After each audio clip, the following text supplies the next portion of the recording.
All right, so this is just some quick lunchtime color repurposing of my elephant. I explained in the last video that I got a lot of pieces back that were matte glazed, which really beautifully accepts acrylic paint. I'm sorry guys, my work area is mad junky right now because painting takes up sometimes more space than my actual sculpting. But I'll get that under control a little later tonight. So I am going to go in with a touch of, what did I just put down on the palette? Old gold, I guess it was. Hold on, let me see. Yeah. Old gold, and I'm going to spot out a little teeny bit of red ochre. I'm very heavy-handed with my acrylic paints, and I got to calm down because I need a lot more. So, yeah, there's that. I'm not really focusing on the tusks right now. This is the elephant that I showed you guys yesterday. He was painted in a gray and white matte, came out horribly, not because of the matte. The matte seemed to do exactly what it was supposed to do. My technique is just awful. So I wanted to repaint him black and add some old gold embellishments and highlights in areas. So that's what's happening. And I don't want it to be very, very intense. So I'm starting out very light. The paintbrush is not saturated with water, but it has a nice amount of water so that I can keep it sort of muted and toned down until I decide there are areas I want to intensify. So I dipped it a little bit into the water, but I didn't go crazy. So you'll see that, I don't know if you can see under this light, but really, really light embellishments. And of course, I put way too much old gold onto the palette. I'm not going to have enough time to use all of that. And I don't know how to stop myself from doing that. That's pretty much also the way I cook for two people, me and my son. And I will make a cauldron of something like I'm feeding a military encampment. It's just one of the weird things I do that does not make sense since I only grew up in a two-person household, me and my mom. So I've never seen a whole lot of cooking being done. I don't know why I don't have any sense of proportion. It's very strange.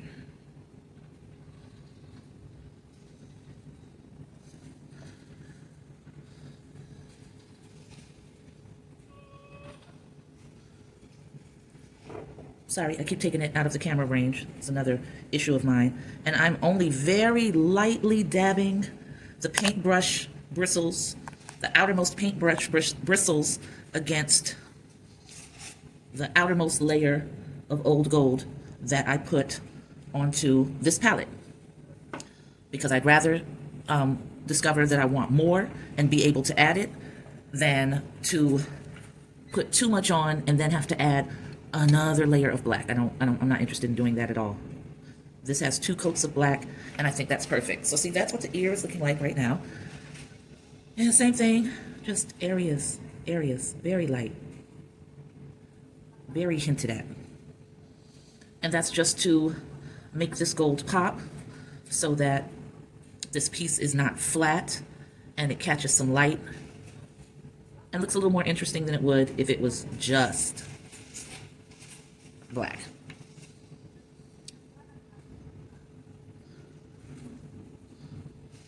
I could probably use a little bit more water on here, so I just dip that.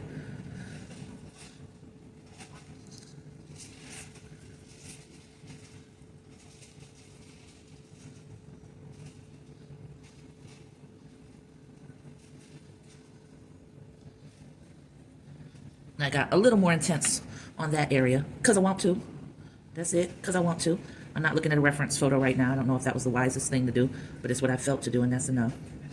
Decided I wanted a little more gold outlining that ear right there.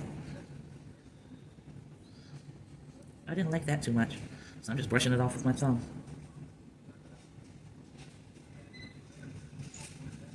That is not a, what's the name battery? That is actually my lunch, the microwave, that I can't go get right now because I'm busy. I'm busy. I wanted intense on the trunk, that I do know.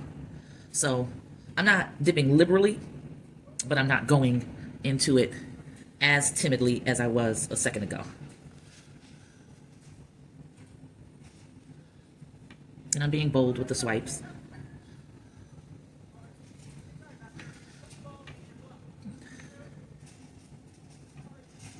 A little gentler this go round. I really want that to be light, not nearly as intense as the top part. So, oh, I think he's pretty. Yeah, I think the black and old gold was a really, really good call. It's looking like a lot of lovely right now. I'm not mad at it.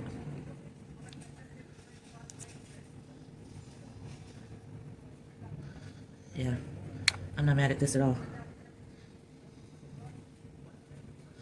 I'm really mad that I squeezed out that much old gold. If I can turn the camera to show you, I will. It's ridiculous because it's a pea-sized amount and it's way too much. Can you see it right here where my paintbrush is? That little sort of elongated pear shape, that's how much I put out. And then I put out the red ochre, which I don't need at all. I'm not even adding that. So, you know, you make some calls that aren't necessarily the wisest, but you do what you can do.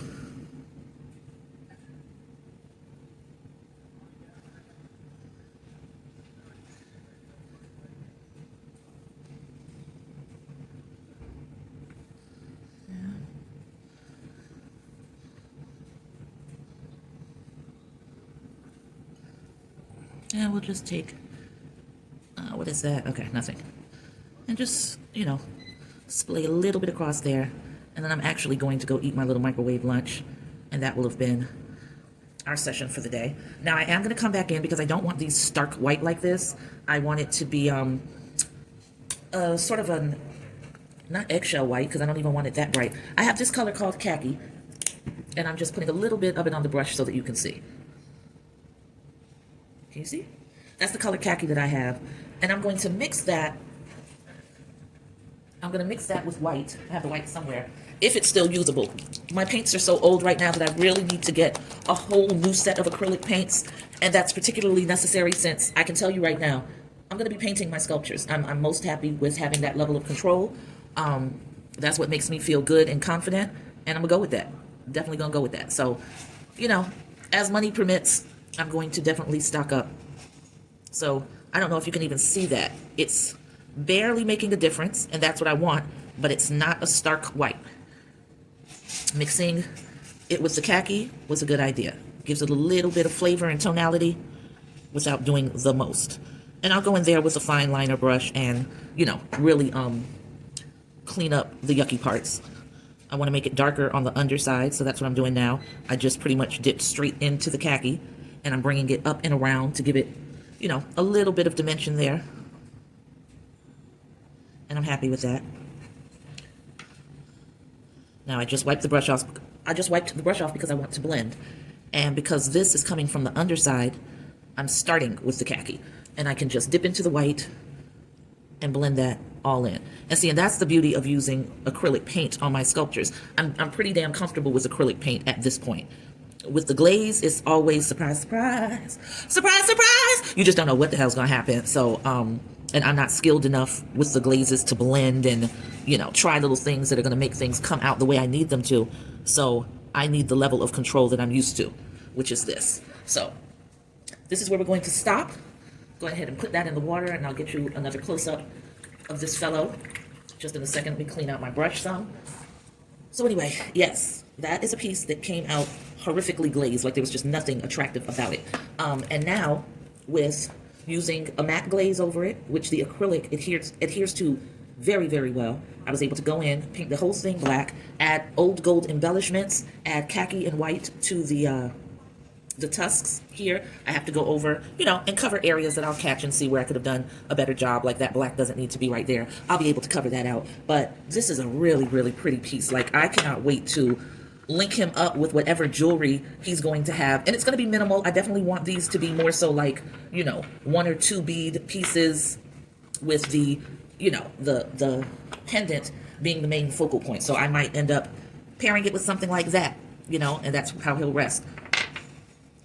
Or you might get paired with that, or it might get paired with, you know, one of the many other ones that I have. So we are going to call it at 14 minutes and 13 seconds, just re-showing you because I had a horrible camera angle last time. This is another pendant, cornrow pendant, that was glazed in this color, and that is fine. It's a pretty color, and I love the tone.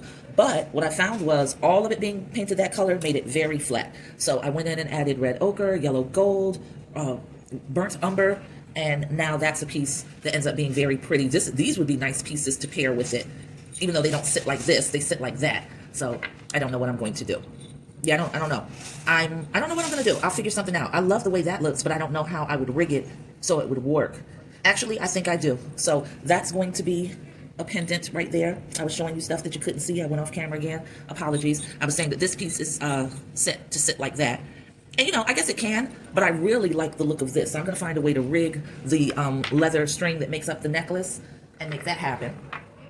And this was another piece that this is the matte glaze. That was the finish that came out. And I just painted over the cornrow section of it and made this. Now, I don't know. I might go in and do something a little different around here. We'll see. But these are all, you know, very beautiful pieces. You're getting works of art. I really hope that you guys are going to come around for the October Facebook sale and get a creation of mine, because that price will only be for the Facebook Live sale.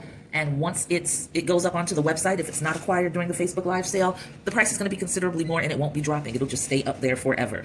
So that's going to be your opportunity to jump on things that you've seen me creating, thinking to yourself, wow, I'd really love to have that. I think that the pricing is going to be attractive enough that you can make that happen for yourself. So love y'all. Thank you for the support, and I'll catch up with you another time. Peace.